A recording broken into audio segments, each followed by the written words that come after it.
I think we all do far too much SEO. I think we do too much PPC. I think we probably do a bit too much content as well. And, you know, when I'm not trying really hard not to be a massive anticlimax at the end of the day, what I'm thinking about is what's next. What's next for Branded3? What's next for search? What's next for brands? What's next for the companies who pay our mortgages? And when I'm thinking about what's next, I like to go back to what did I think was next when I first started doing what I do.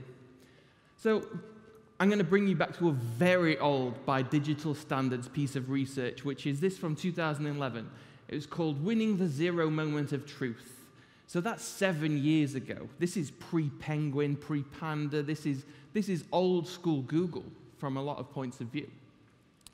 And the idea behind winning the zero moment of truth was that the traditional marketing model, as practiced by companies like P&G, so they coined the term first moment of truth. There's a stimulus, there's a reason for someone to go out and try a product, and then there's the first moment of truth, the first time they experience that product. And they experience that product for the first time when they reach the shelf, when they reach the place that you can actually purchase that product, which is, you know, in a supermarket, in a department store, etc. And the revolution that Google brought about was the zero moment of truth. And the zero moment of truth is the research phase that goes in, that we all do, and we've all done for at least a decade, before we ever reach that store, before we ever reach that dealership, before we ever reach wherever it is we're going to buy a product. So originally, when I first started doing digital marketing, I used to think of this zero moment of truth as just digital stuff. You've got the stimulus, you've got the place that someone buys something, and you've got all of the digital stuff that's just been inserted in between. And that's how users really interpret things. That's how users actually experience things. That's how customers are engaging with brands. The old way with a new digital bit in the middle. And I don't think that's true at all. So I've started to think about things a little bit differently. Actually, you've got drivers, and you've got facilitators. So examples of facilitators would be SEO, PPC, it would be content, it would be CRO, it would be UX, it would be the way that we design and build our websites. What we're doing is we're making it possible for users to transact, for our customers to actually purchase things from us in a way that they are able to do. And SEO, for me, the reason I got into this was that SEO has the potential to be the most customer-centric form of marketing. We're literally giving people what they're looking for. But what we're doing as an industry is we're kind of losing sight of these drivers. We're losing sight of the things that make people want to go out and experience a product or a brand or purchase something in the first place. So you've got things like TV, you've got PR, you've got display advertising, etc., that maybe drive people to actually go and do that. This is a problem because 2016, two fairly substantial things happened to the world of search. The first was the first SearchLeeds conference. The second was it was the first year, 2016, where UK brands spent more money on search marketing than they spent on TV spots. That's a big shift in the way that brands spend their cash in order to acquire customers. And what's happening in this industry is no one is driving, everyone is facilitating.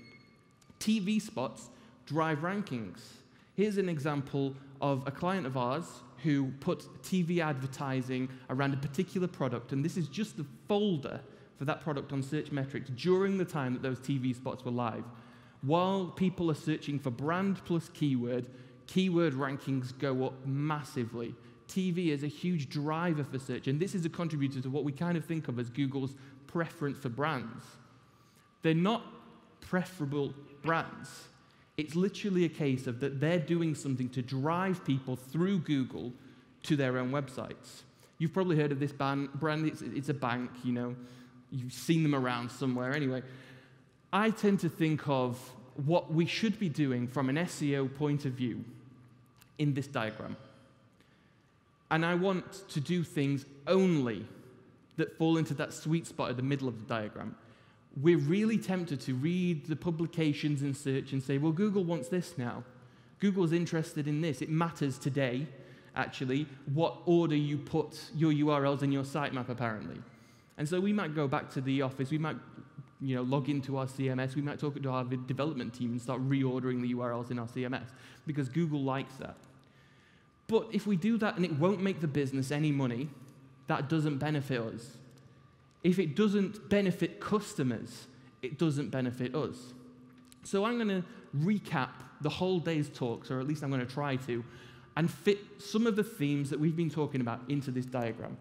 The first one, most content, falls into this gap right here, where Google likes most content. It drives traffic to our website, and we, as SEOs, use that to make a lot of money. And we do. The kind of content we create for links, particularly, drives a lot of people to our website and drives revenue. But if you think about the content itself, would anyone miss most of the things that we do from an SEO perspective? Most of the content never gets seen. It may be seen by 100 people or even 1,000 people, but does that make a dent in terms of what people perceive about our brand? Mostly not. PR, if we're going to be PRs as SEOs, we need to drive and facilitate. We're not doing PR just so that people would transact with us. We're doing PR because we want people to want to transact with us. Otherwise, we're replacing an essential part of that marketing mix, and no one is driving. We're just helping to facilitate a conversation that isn't probably going to happen. So we started thinking about this, and we put a study together probably 2-3 months ago where we took every single link that we built for 2 years, and we went into Google Analytics and used some regex to determine how many visits have been sent through those links. How many people have actually clicked on the links and been interested enough in the things that we're talking about on behalf of our brands to click through to the websites. And this is useful for us because it means that if we're going to create a campaign for an iGaming client, for example, we know which publications we'll want to reach out to because we know what's relevant to those people. We know where the audience is for the kind of content that we're creating, and therefore we can create content that falls into that sweet spot instead of just content that's going to be good for links. So you can find the raw data, you can find a lot of analysis broken down by different industries, etc., just across what we've done for the last couple of years to determine where is the relevant audience, where are the people who would be interested and genuinely want to work with you if you're going to be doing that from a PR. And actually, if you're talking about some of the things, Google Plus is a great example of something that Google wanted and that you couldn't make any money doing, and that people didn't really want either. But there's a really good basis behind it. So this is Ofcom data from only a couple of months ago this is published. And some of the things that happens in these reports, you can see the basis of what's actually happening from what Google's doing. So 17% of people only trust the actual content created by a brand if it's updated regularly. Now, we can say to our bosses and we can say to the teams that are responsible for signing off that budget that, we have to be creating content on a frequent basis because Google likes that. Actually, people like that. People aren't going to trust content that you put on your blog if your blog has not been updated for 3 months before that. You're just not an authoritative voice in whatever it is you're doing. You can talk about authorship and how we used to use markup within Google Plus to determine who is the author of an individual publication because that person might be an authority. And the reason that that's interesting is because nearly a quarter of people only trust content where they can determine who is the person who wrote it. What are they an authority on? 44% of people only trust content that's cross-referenced with other publications. That seems like a very good reason for external linking, regardless of whether studies have been done or not to determine whether that affects your rankings.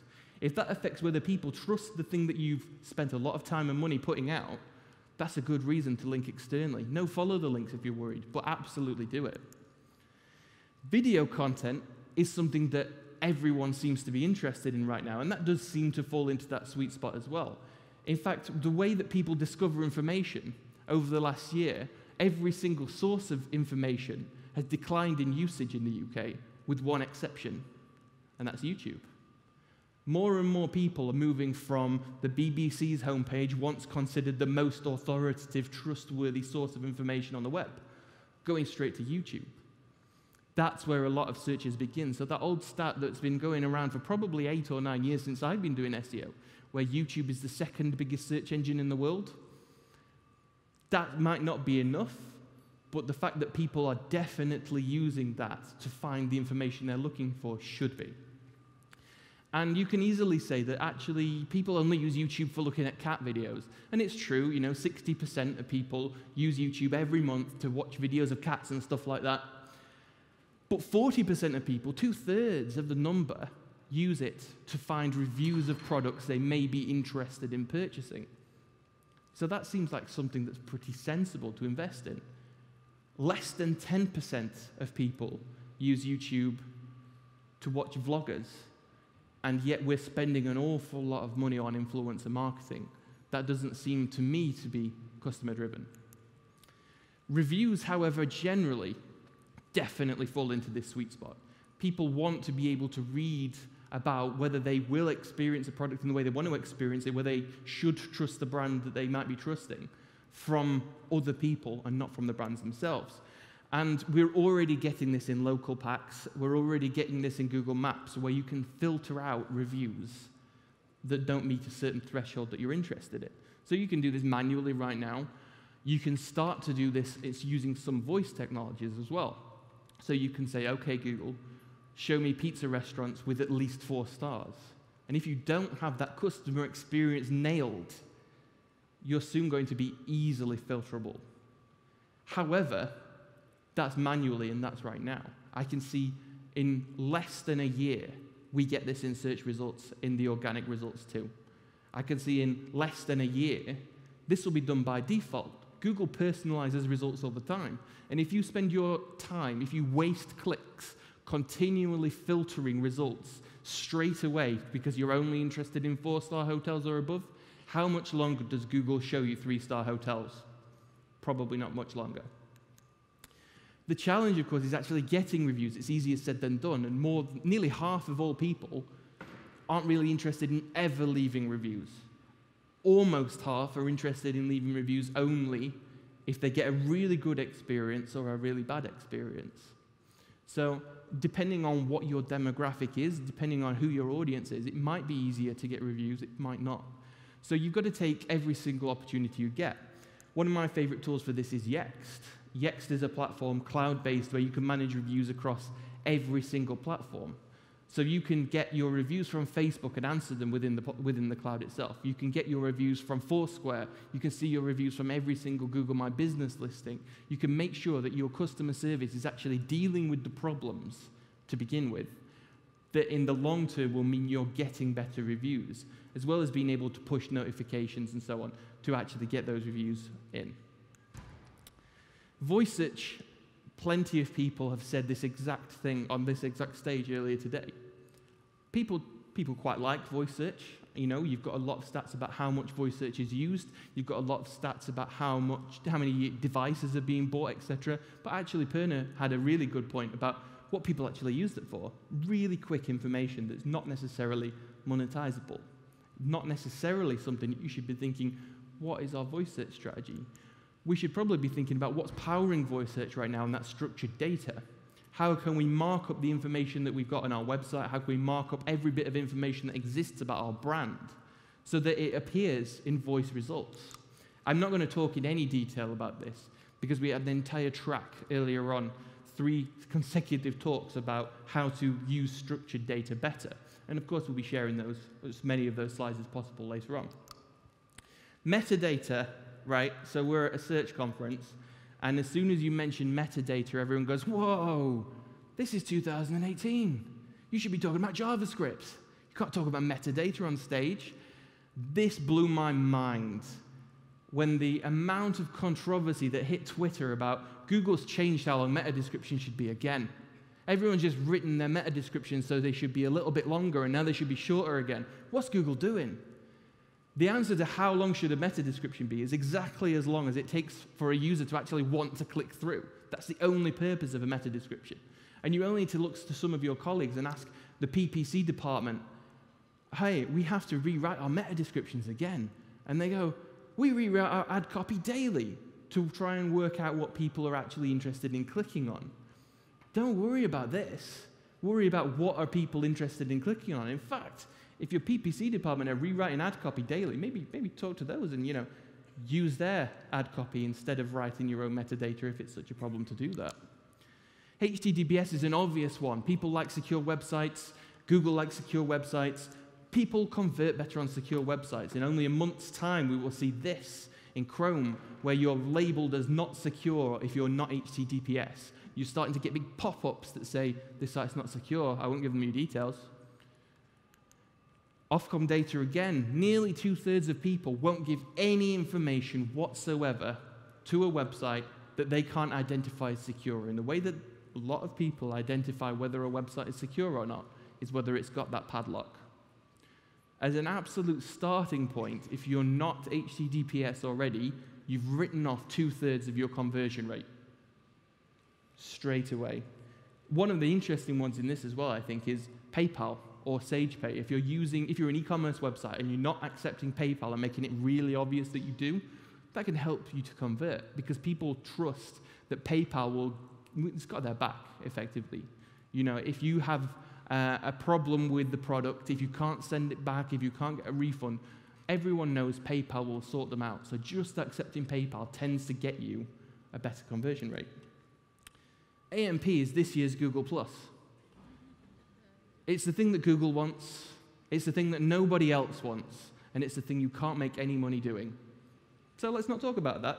Let's talk about just making websites faster, because that is something that everyone can benefit from, because Google likes that too. Here is a company that we've been talking to for a couple of months. They said, what's the one thing we should do? We said, improve site speed. Here are some tips.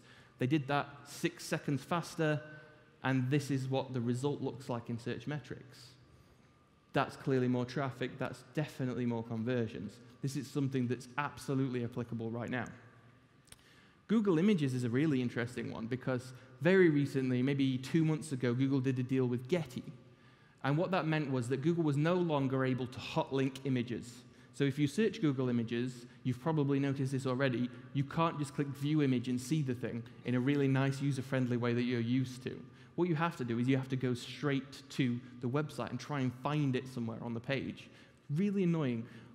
That's traffic. Search Metrics has got this nice report. So next to your SEO research and next to your PPC research, you've got universal search. So you can see what's your presence look like in maps, what's your presence look like in images, what's your presence look like in news, and how does that work over time? Because this is something that we don't tend to look at very often. This is just Debenhams as an example that has a really good presence in image search generally.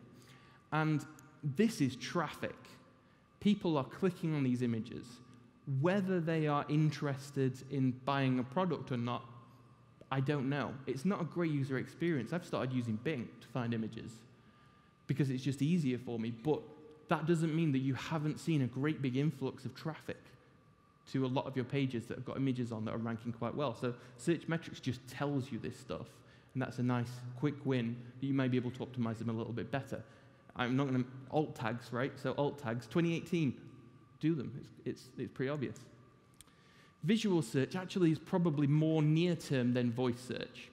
Visual search, whether that's talking about finding things using a camera, whether that's using Pinterest, like what Kelvin was talking about. I'm not going to go into much detail about this either because a couple of people have spoken about it. If you're looking for the 101 of visual search, Jess Schultz has a great article on Moz. You can find it right there. This is pretty much everything you need to know right now about how to get started with visual search, and this is where my starting point was. This is where I would recommend everyone else's starting point to be as well. Ultimately, it sounds like a terrible thing to say, but what people really like and what Google really likes and what will eventually drive revenue for the business is great advertising, great content. This is something that we ridicule Matt Cutts for saying for years, but just great content is actually the answer. We've got to start with the user experience. We've got to work our way back to the technology. We never start with what does Google want. We start with what do customers want and how is that applicable to the channels that we work in, whether that's SEO, whether that's PPC, whether that's something else. So I'm going to talk about a quick tactic that I use to try and visualize this to clients, to other people in the organization. And this is something that Jasper from Amaze realized, who spoke earlier, turned me on to as a tactic. This is called a strategy canvas. So what we're effectively doing is we're grading our website 1 to 10 versus the competitors we're bothered about. HTTPS is nice and easy because if you are not secure, it's a 0. If you are secure, it's a 10. So that's a big gap straight away. Are we faster than the competition? If users and Google and the business needs fast websites, are we fast? Are we faster than someone else? Use something like GTmetrix, use Test My Site, both good tools to find out how fast are we versus everyone else. And then we can start to grade ourselves. Structured data, are we appearing in the knowledge graph? Are we getting rich snippets? How many rich snippets are we getting versus everyone else? I've just said Searchmetrics is a good source of that. SEMrush can give you a lot of data about whether you have rich snippets or not, map listings or not. Systrix is another great tool that allows you to do that. And ultimately, what you want to get to is a really large picture of how you compare versus other brands on the strategies that are actually applicable to everyone, to users, to Google, and to the business. Because you can immediately see that we can close a huge gap right now by going towards HTTPS. We can immediately see that we have better reviews than a lot of our competition. So that's something that we should be shouting about in our ad copy. That's something that we should maybe use on our landing pages. That's something that we should make a lot more of. We can see that we're pretty much on par from a PR point of view. We're getting just as much coverage as everyone else, and our link profile is pretty good. So maybe that's not something that we need to be investing in right now, because there's something that's a big problem, and there's something that's a big win. If you want more information on getting stuff done, I did a talk at Brighton SEO with loads of different ways that we can use reporting to actually make it more straightforward to get sign-off on a lot of the things that we should be doing just from a user's perspective. And it's the end of the day, so let's mention GDPR. GDPR is a terrible, terrible thing in some ways, but a really great thing in other ways. What we've failed to realize as marketers from a large point of view is actually some people have reconsented to our emails. It's a minority, but some people really like us. Is that not a huge opportunity to say, what are my brand's fans looking at? What do they look like? Who are the people who actually care about me, who have not just failed to opt out over the years? You should definitely be analyzing your CRM data to find what the people who are real advocates of your brand look like right now, because you'll never get this opportunity again. This is something that we're doing on a scale, modeling CRM data to find who are the fans, because this is the one time that we can get them. And the last couple of points I'll leave you with is just, how do we define search engine optimization really? Optimization is just making more effective use of resources. That's pretty much the definition of optimization according to Google. Search engine optimization is the action of making the best or most effective use of marketing for people who use search engines, which is 96% of people every month. That's a fairly large slice of the pie. So ultimately, what we need to remember, Google's playing catch-up. I'm ahead of Google, right? You're ahead of Google. Everyone here is ahead of Google. Google has never made an algorithm change so that it can change users' behavior. Users' behavior has changed long ago. Mobile-first index is a step, but it's a step that's quite late. The mobile-friendly labels were a patch to try and get Google up to speed with how users are interacting with search results on a mobile. What we need to be doing is looking at users first, because that is where Google is going. And we have more data on our users than Google does, believe it or not. And finally, SEO is not a channel. It's not something that we do in a silo. It's not something that we should just be doing on our own. SEO is affected by the PR department, by the TV media buying department. It's affected by design and build. It's affected by every other channel within the organization. We, as SEOs in the room, have the power to make every single person in our organization better at their jobs, because we have the data and we get the impact from them doing the right things. So you can see most of the slides today on our SlideShare, so we'll share pretty much everyone's. We will absolutely put everyone's slides up on the Branded 3 blog, hopefully tomorrow. So if you are interested in seeing any of the talks that you didn't see, a lot of those will be available too. Thank you so much for coming. We will definitely be back next year. So if anyone wants to get up on this stage, we've had 5 first-timers this year, and we should definitely have 5 more first-timers next year. And hopefully, we'd like to see you there too. So thank you very much. See you next year.